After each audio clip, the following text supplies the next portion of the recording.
Hello everyone, welcome to Vajiram and Ravi's Places in News. My name is Shubhangi Singh and today we will be discussing some important places across the globe and in our country which are important from the perspective of your exam. So let us begin with some global places, the first one being Myanmar. Now when we talk about Myanmar, which is a neighboring country, it has been in news because the election which were conducted there, they have been won by the military-backed political party, and this has been not a fair win, rather a walkover win, which puts Myanmar in a very critical situation yet again. Now, when we are talking about Myanmar, we have to understand the location here first. As I said, it is one of our neighboring country which shares boundary with northeast India. And it is a country which has been known for forming the bridge between not just South Asia but also ASEAN across here. Now when we are talking about Myanmar, it borders India on the west, China in the north and northeast, and then we have Laos and also Thailand. Laos and also Thailand when we are talking about east and southeastern region. Myanmar happens to be very diverse in terms of physiography, because if we look on the western end, you will find Arkan Yoma mountain range. Then in the central plank, you will have the Irrawaddy river basin, which is the core of agricultural economy present here. And then on the eastern side, we have the Shan Plateau. Furthermore, when we are talking about Myanmar, it enjoys a maritime geography because you have a coastal line in Myanmar along Bay of Bengal and also Andaman Sea. And here we get to see the presence of tropical monsoon climate, which also influences the agriculture and river navigation in the country. On this note, when we are talking about significance of Myanmar, we get to see it is strategically very important for our own country because of our foreign Act East policy, and it also works as a buffer against Chinese expansion. In terms of it is the instability that has been present in this country for the longest time, which affects India's northeast in terms of insurgencies and refugees, and because of the same reason there are economic impacts as well, such as impact on cross-border trade, the connectivity projects which have been pending. Can you tell me in the comment section which are the connectivity projects that India has planned with Myanmar as well? In terms of governance, it is basically ASEAN's conflict resolution capacity which is tested through Myanmar and the military-backed political party which is present there, the military coup that happened there almost a decade back. Now in this context, Myanmar becomes important from GS1 perspective, GS3 perspective, not just for international relations but also human rights and internal security as well. On this note, we will be moving to the next place that we are covering today, that is Java Islands. So Java Islands have been in news because a landslide occurred in these islands and it led to loss of 8 lives and further left more than 80 missing. So when we are talking about Java Island, it is part of country Indonesia and it is part of the Indonesian island chain. So if you look at Sumatra, Java, Kalimantan, then we have Sulawesi and then Irian Jaya. All these are part of Indonesian country itself. Then we are talking about, when we are talking about Java specifically, we get to see that it lies between Indian Ocean in the south and then we have Java Sea in the north, very close to one of the most important shipping lanes crossing via Strait of Malacca and moving towards Pacific Ocean, and also has a very close proximity to South China Sea as well. Furthermore, in terms of Java Island, we also need to understand that this is known for the peculiar tectonic setting which is present there. That means it is around Sunda subduction zone where you find Indo-Australian plate going under Eurasian plate.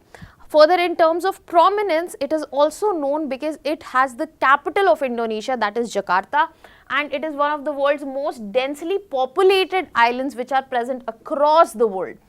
If we move towards significance, Java Island become important in terms of understanding high risk wrapped around disasters because it is associated with high hazard and high population overlap, because it is not present only in a tectonically volatile zone, but the population here enhances the disaster risk present here.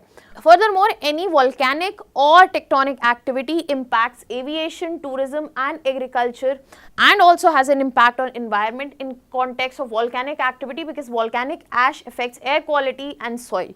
When we are talking about governance, this is a stress test, especially when we are talking about disaster preparedness, which is directly relevant for the exam in context of GS1 when we are talking about volcanism, when we are talking about tectonic activity, and GS3 when we are talking about disaster management. On this note, we will be moving to the next place, that is Kamchatka Peninsula.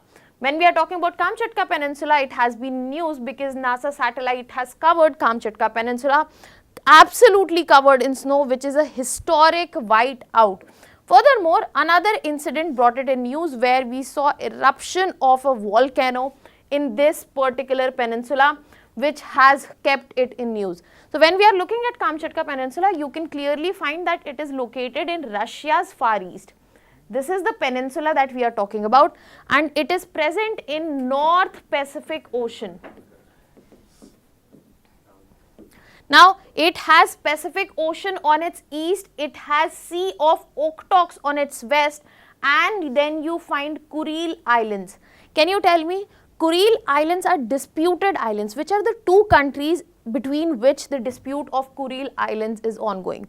When we are talking about physiography of Kamchatka Peninsula, we get to see it has a mountainous terrain across, and it is also known for presence of 160 volcanoes, because this is again this is the part of Pacific Ring of Fire. So the volcanism and the tectonic activity can be associated there.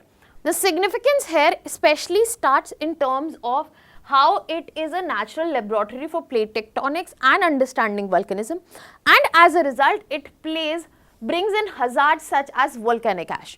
But when we are talking about strategic significance, it is Russia's naval and missile presence which is seen in Pacific Ocean, and also for environmental perspective, if we have to understand unique volcanic system, Kamchatka Peninsula gives us a great insight into this. So from the perspective of exam, again GS1 and GS2 from the perspective of static geography comes into the picture related to IR. On this note, we will be moving to Indian places. The first place that we are covering today is Bhitarkanika National Park. When we are talking about Bhitarkanika National Park, it has been in news because there has been a very limited increase when we are talking about avian guests. So when we are talking about avian guests, we mean migratory birds this specific winter, and that is why Bhitarkanika National Park has been in news. When we are talking about location of Bhitarkanika National Park, it is present on the coast of Odisha, where Brahmani and Baitarni rivers form a delta. Now, here we get to see a physiography of alluvial plain, coastal alluvial plain because of presence of rivers, and we have also presence of mangroves, creeks and estuaries in this area. As I said, it is located in Odisha, Kendrapara district, and it is situated at the delta of Brahmani, Baitarni and Dhamra rivers, and it is also surrounded by Bhitarkanika Wildlife Sanctuary. Another important fact that you need to remember that these are places, Bhitarkanika National Park and places around it are also known for olive ridley's nesting beach and Gahirmata that is created. Previously Prelims has asked questions about it, and when we are talking about Gahirmata Marine Sanctuary, it lies east to the Bhitarkanika National Park. Furthermore, for Bhitarkanika National Park, you have to remember that it forms the second largest mangrove ecosystem after Sundarbans. It is a designated Ramsar site. The soil here is immensely rich in salts because of proximity to the sea, and it also hosts a large population of saltwater crocodiles. Another important place associated with Bhitarkanika is, as I mentioned, Gahirmata Beach, which is the world's largest nesting site of olive ridley turtles. When we are talking about significance, ecologically it becomes extremely important in terms of biodiversity, and also because of a mangrove system, one of the largest which is present in India.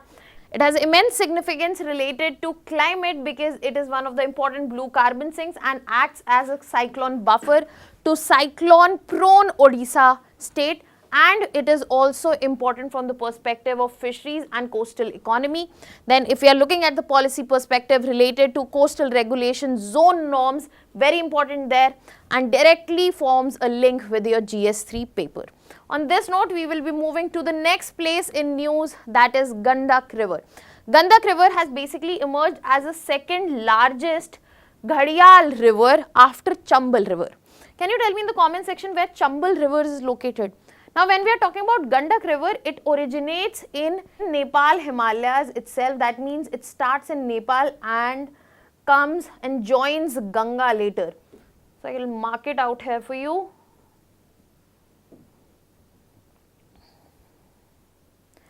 It enters India through west of Champaran in Bihar, and it is a left bank tributary of Ganga River.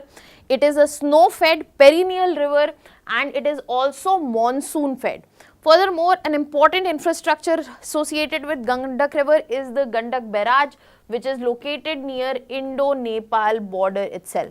Furthermore, when we are talking about Gandak River, it becomes very important from the perspective of disaster management because it is flood prone, erosions and displacement are quite often present there.